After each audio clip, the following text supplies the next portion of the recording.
আসসালামু আলাইকুম ওয়া রাহমাতুল্লাহি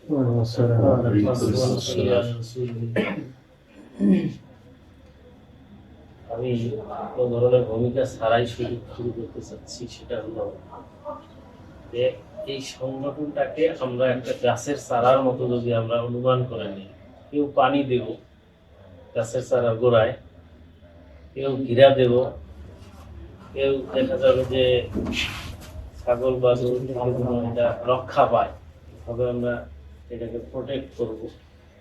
বিভিন্ন ভাবে যার যে দক্ষতা আছে এভাবে যদি আমরা একটা গাছের চারাকে যেভাবে আমরা সংরক্ষণ করি রাখি, ঠিক সেভাবে যদি আমরা এই সংগঠনটাকেও আমরা মনে করি গাছের চারার মতো, তাহলে এটা টিকে থাকে। যদি গাছ রোপণ করি ঘেরা ভালো না থাকে, তাহলে কি গাছটা কি টিকবে? যে ঢাকায় ওসমানী স্মৃতি মিলনায়তন, আপনারা যারা গেছেন ঢাকায়, ওখানে একটা মিটিং এ ঢাকা বিশ্ববিদ্যালয়ের একজন টিচার বলছিলেন, একটা মিটিং এ উনি অবশ্য যে মিটিংটা ঢাকা মানে আয়োজন করছে যে সংগঠন, ওই সংগঠনের বাহিরের লোক ছিলেন ওই ঢাকা বিশ্ববিদ্যালয়ের টিচার। উনি বলছেন যে আপনারা এই সংগঠনটার যে বাহিরের যে ফোকাসিংটা আছে, আপনাদের অন্তরের ভিতরেও যেন সেটাই থাকে, আপনাদের তল সুতা যেন ক্ষতিকর কিছু বয়ে নিয়ে না আসে। আপনাদের তল সুতা কোথায়, এভাবে আমি কথাটা বলছিলেন। সুতরাং আমি মনে করি যে আমাদের ভিতর এবং বাহির যদি সমান হয়, তাহলে এটা কখনোই ভেঙে যাবে না।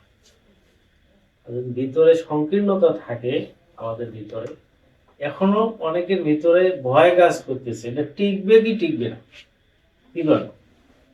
যেমনটা বিষয় আছে কিন্তু, কারণ অনেক ইতিহাস হলো ভেঙে যাওয়ার ইতিহাস, সকলের যা। এই জন্য আমি মনে করি সবচাইতে গুরুত্বপূর্ণ হলো কি কাজগুলো করলে ভেঙে যায় সেইটা যেন আমাদের ভিতরে না ঢোকে কখনো। এই বিষয়ে সকল সবার জন্য সচেতন আমাদেরকে থাকতে হবে। আমি মনে করি যে ওই দুইজন সন্তানের মা, একটা সন্তান, দুইজন মা দাবি করছে যে এটা আমার সন্তান, আরেকজন বলছে এটা আমার সন্তান। এখন বিচার বসছে, বিচারক বলছে যে তোমরা দুইজনেই তো দাবি করতেছো, আসলে কার সন্তান আমরা তো দুজন হতে পারছি। তখন বিচারক বলছে একটা ছুরি, ধারালো ছুরি নিয়ে আসো, কেটে ভাগ করে দুজনকে দিবে। তখন বিচারক যখন বলছে, জল্লাদ যেমনি তলোয়ার তুলছে, আসল যিনি মা তিনি বলছে এই সন্তানকে কেটে ভাগ করে দেওয়ার দরকার নাই, এই সন্তানটাকে তাকে দিয়ে দেন, তবু আমার সন্তান বেঁচে থাকুক। আমিও মনে করি যখন এটা ভেঙে যাওয়ার উপক্রম হবে, যার কারণে বা যার কথাবার্তার কারণে, চালচলন বা তর্ক বিতর্কের কারণে, আমার কারণে যদি হয়, আমি স্ব ইচ্ছায় এখান থেকে পিছনে আসবো, তবুও যেন সংগঠনটা বেঁচে থাকে। কি বলেন? ইয়াসরিব, মদিনার নাম ছিল ইয়াসরিব, জানেন? মদিনার নাম কিন্তু মদিনা ছিল, নাম ছিল ইয়াসরিব, মানে রোগাক্রান্ত। প্রত্যেক মানুষ সেখানে, সাপের চাইতেও মানুষগুলো ছিল বিষাক্ত, বাঘের চাইতেও ছিল হিংস্র। সেই সময় নবীজিকে আল্লাহ পাঠাইছেন এবং পৃথিবীর মধ্যে তিনি শান্তি এনেছেন। আমরা তারই উম্মত, তারই উত্তরসূরি। আমাদের দেখে অন্য ধর্মের মানুষেরা শিখবে, জানবে, আমরা সকল ধর্মের মানুষের পাশে দাঁড়াবো। সকলেই যেন আমাদের এই আদর্শগুলো দেখে দেখে মনে করে যে না, আসলে এই ছেলেগুলো আসলেই ভালো। কি বলে? আমাদের ব্যক্তিগত যা কার কি আছে নাই, ভয় হয়, কিন্তু মানুষ পরিবর্তনশীল। খুব ভয় আমার ভেতরে, কিন্তু খুব ভয় কাজ করতেছে এই সংগঠন নিয়ে, খুব ভয় কাজ করে। আল্লাহর দেওয়া আমানত রক্ষা করা খুব একটা কঠিন কাজ। 10 মিলে কাজ করলে খুব ঝামেলাও আছে, পিচ্ছিল রাস্তা। আমি বারবার বলি, সবাই যুবক মানুষ, যুগে মানে কিছু কাজ করতে চাবেন, আমরা কিন্তু বাধা দেব, তখন খারাপ লাগে যে হুজুর মনে হয় দুনিয়ার কিচ্ছু বোঝে না, বাসার স্যার কিচ্ছু বোঝে না, এনাদের দ্বারা সংগঠন আগায় নেওয়া সম্ভব না। আনিস পাটোয়ারি ভাই কিচ্ছু বোঝে না, কারণ ওনারা আমাদেরকে কাজ থামিয়ে দিচ্ছে। কথা বোঝা গেছে কি বলতে চাচ্ছি। অনেক সময় মনে হবে, তখন কি করতে হবে আমাদেরকে?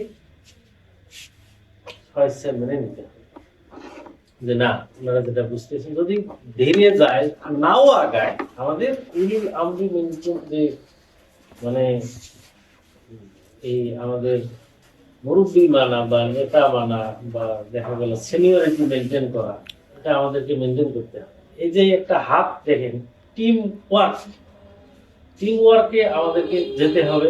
এখানে 10 জন গেছি, একজন লিডার হইতে হবে। সকলে আমরা সেখানে যাইতে পারবো না, একজন লিডার হয়ে আপনারা যাবেন সেখানে। এই যে 5টা আঙ্গুল আছে না, 5টা আঙ্গুল দেখে যখন শক্তিশালী হবে কখন? যখন এইটাকে আমরা এইভাবে মানে গুছিয়ে নেব 4টা, আর একটা থাকবে লিডার। এই আঙ্গুলটা হলো লিডার। এটা শক্তিশালী হবে কখন? এই 4টা যখন সাপোর্ট দিবে, তখন লিডার শক্তিশালী হবে, তাছাড়া শক্তিশালী হবে। নবী সাল্লাল্লাহু আলাইহি ওয়াসাল্লাম তিনি মদিনায় গেলেন। মদিনার নাম ছিল ইয়াসরিব, মানে রোগাক্রান্ত, মানুষের অন্তরগুলো রোগাক্রান্ত। তিনি রাতের আধারে একজনের বাড়িতে যাইতেন, তার সাথে বসতেন, বসে আরেকজনের সাথে যে দ্বন্দ্ব ছিল এই দ্বন্দ্বগুলো মিটানো শুরু করলেন। মিটাইতে মিটাইতে একসময় মদিনার মানুষগুলো সবাই শান্ত হয়ে মদিনার নাম দেওয়া হলো মদিনাতুল মুনাওয়ারা। মুনাওয়ারা মানে আলোকিত মদিনা। রোগাক্রান্ত মানুষগুলোকে মদিনা বানালো আমাদের নয়। এখন আমি সকলের কাছে অনুরোধ করি, সকলের একটা কমন যে ধারণা আছে যে এই সংগঠনগুলো এই আবেগে তৈরি করে আবার ভেঙে যায়, এটা যেন না হয়। বারবার আমি, কারণ এই যে তৈরি করা হয়েছে এটা যদি ভেঙে যায়, আল্লাহর কাছেও জবাব দেওয়া লাগবে আর মানুষের কাছেও লজ্জিত হবে। তবে আপনাদেরকে আমি অসংখ্য ধন্যবাদ জানাই। আমাদের মেহমানও এখানে এসেছেন, জনাব মোহাম্মদ রেজাউল ইসলাম ভাই, তো আন্তরিক মোবারকবাদ জানাই যে আমাদেরকে তিনি সময় দিয়েছেন। তার কাছে অনেক মূল্যবান কথা, তার কাছে অনেক শেখার আছে, আমাদের অনেক শেখার আছে। যে আমি সকলের কাছে অনুরোধ করি যে এটা যেন আমরা মানে আগলে রাখতে পারি। কোনো কারণে যদি মানে কারো সাথে গরমিল হয়, মতের গরমিল হয়, গতকালকে আমাদের বাসার স্যার একটা কথা বলছেন, সেটা হলো যে মানে সভাপতি সাহেবের বাড়ির কাছে যদি একজন গরিব মানুষ হয়, সভাপতি সাহেব যদি আবেদন করেন যে এটাকে একটু হেল্প করা হোক, আর সে ফয়সালা যদি আসে যে না, এটাকে তাকে হেল্প করা হবে না, মেনে নিতে হবে। কি বলেন? আবার আমি এমন কাজ করবো না, 10 জন মানুষ একখানে দাঁড়াইছে, সবাই আমাকে, আমি হেল্পিং হ্যান্ডস পিস ফাউন্ডেশনের একজন সদস্য, সবাই আমাকে সম্মান করে, বলতেছে যে একটু আমার জন্য আবেদন করে আসে। আপনি ওখানে কথা দিয়ে আসলেন, হ্যাঁ হ্যাঁ ইনশাল্লাহ হেল্প করা হবে, এইটা যেন না বলবেন সেখানে। ইনশাল্লাহ আপনাদের কথাটা আমি জানাবো।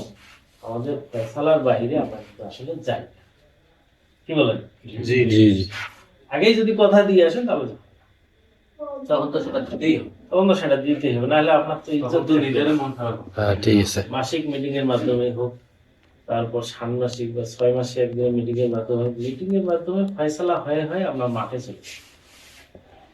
দেখা গেল আমি একদিন নাই, পাশাপাশি একদিন নাই, দুজন একদিন নাই, যে কয়জনই থাকবো। এই যে আমাদের আবু রায়হান সাহেব যে কথাটা বলছে, ধর্ম বিষয়ক সম্পাদক, গুরুত্বপূর্ণ কথা বলছেন। আমি মনে করি যে আমার আসলে এই সংগঠন বিষয়ে অত অভিজ্ঞতা নেই, আপনারা আমাকে সম্মানিত করেছেন। আল্লাহ তাআলা যেন আমাদের এই সংগঠনটাকে টিকিয়ে রাখেন যে কোনো মূল্যে। তবে আমাদের আচার আচরণে যেন কোনো মানুষ ব্যথা না পায়। অর্থের চাইতে আমি মনে করি আমাদের আচরণটা সবচাইতে বড় সম্পদ। আমাদের সংগঠন মানুষের উপকার করতে পারলো কি পারলো না, সেটার চাইতে আমি সবচেয়ে বেশি বড় মূল্যবান সম্পদ মনে করি যে আমাদের আচরণে যেন কেউ কোনোদিন কষ্ট না পায়। এটা সবচেয়ে জাতিকে বড় কিছু দেওয়া। আল্লাহ তাআলা আমাদেরকে কবুল করুক। ওয়া আখিরু দাওয়ানা আলহামদুলিল্লাহি রাব্বিল আলামিন। সকলের সুস্বাস্থ্য এবং দীর্ঘায়ু কামনা করে আমার কথা শেষ করছি। আসসালামু